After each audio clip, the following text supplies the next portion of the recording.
My depression comes from a lot of early childhood abuse, from the ages of, well, birth until about 4.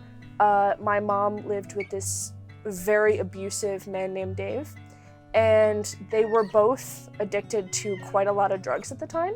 So I was not in a stable household at all. And when my little sister was born, that went from like maybe a 50% safety rating to a total 0.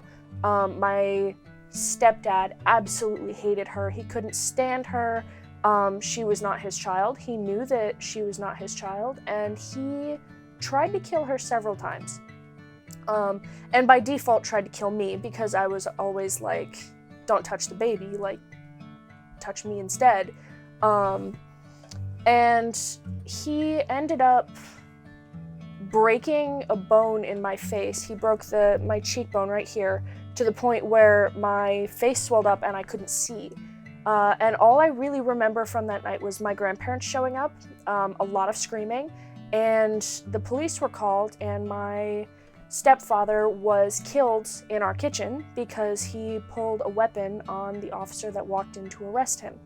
So we were taken away from that environment immediately. We were never allowed to go back.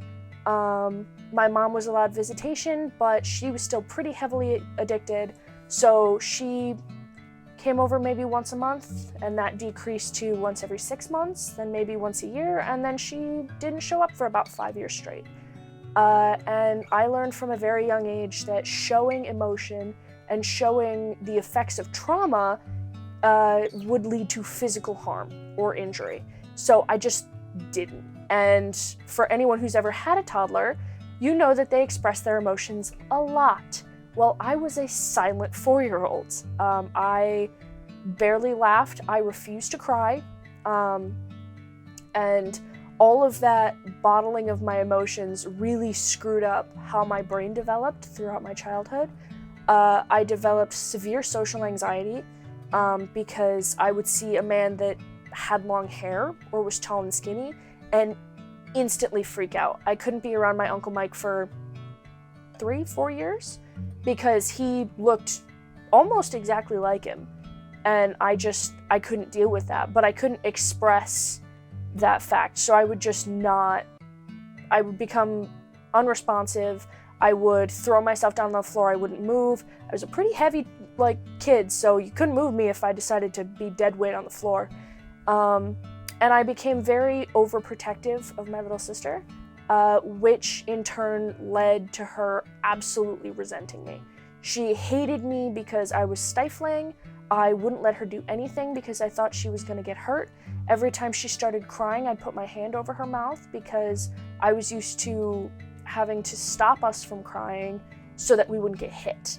And she became very physically violent towards me. Anytime I would even reach towards her, she'd start throwing things at me. And that to this day has affected our relationship. She and I are only just now on normal speaking terms.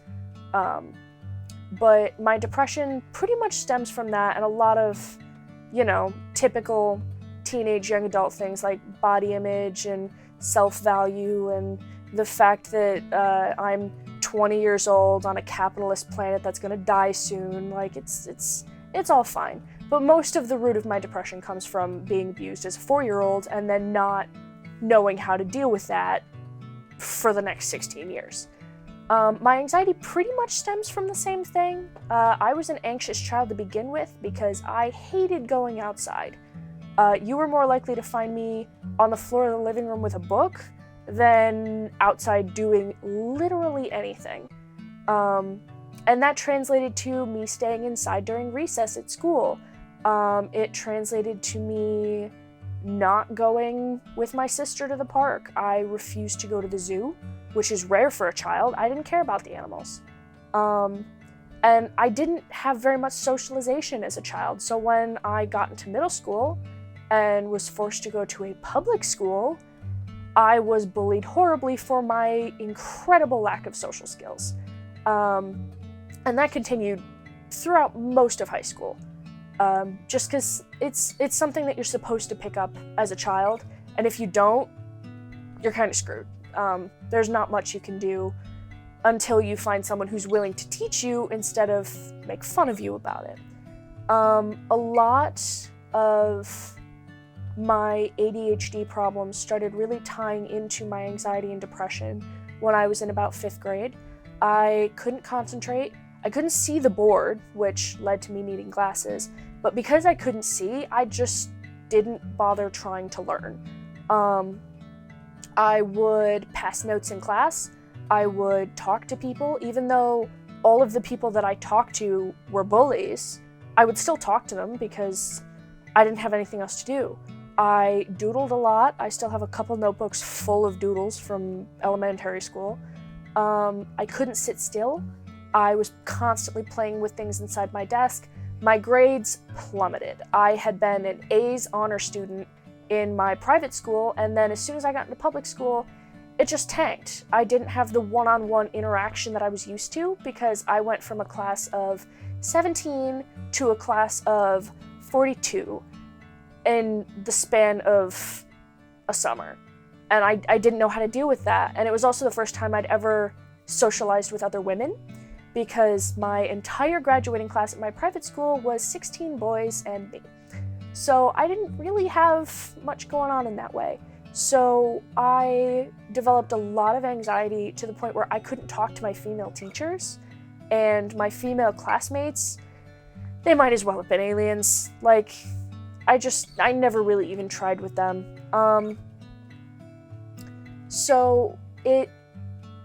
My anxiety screwed with my ADHD a lot because I'd procrastinate and then I'd get anxious about procrastinating, which would make me procrastinate even more. And then half the time I just wouldn't do it. I'd say, screw it. Like, getting over this anxiety is more important to me than the passing grade, which is the reason I couldn't get into the college that I wanted in the long run. But it basically told me and set me up for failure and said that I couldn't do anything because there was always this trio of things that kept me from my goal. My depression and my ADHD worked together to absolutely ruin my life because I'd look in a mirror and within 30 seconds I'd be able to tell you where every single pimple on my body was. It was a skill, but not a good one. It also made it worse in that I would hyper-focus on cleaning my room, which I hadn't cleaned in weeks because of my depression, which then made it worse because if you've ever met anyone with ADHD and you've been with them when they try to clean their room, they find something, like a Nintendo DS, and then they play with it for 4 hours. And then they don't end up cleaning. So it kind of messed with my whole perception of growing up as a kid. When I got into high school, it got a little bit better, but the medications that my doctor had put me on were horrible. They were so much worse than the actual mental disorder. She never told me what the side effects were. All she ever told me was that this would make my grades get better. And they didn't, they actually got worse because I couldn't stop hyper-focusing long enough to do the thing that I needed to do. So I needed to do my math homework, but I was actually alphabetically organizing my entire bookcase. Or I needed to write an English essay, but I was color coding all of my pencil top erasers. It was incredibly bad. And after about 4 years of it, I said screw it, and I took myself off the medication without telling my doctor and without telling my grandparents. Because my grandparents, they didn't really believe in medication for things like that, but if they thought you were bad enough to get the medication, they would be extremely upset if you stopped taking it for any reason. So they didn't figure out that I stopped taking it for over a year until one day my grandmother was like, hey, we haven't filled your prescription in a while. You doing okay on that? And I was like, oh, I haven't taken it for a year. Like, there's still half a bottle in the cabinet. But my grades improved because I knew the alternative if they didn't. In college, I really wish I'd had that medication, but I learned a lot of different ways to cope with my ADHD.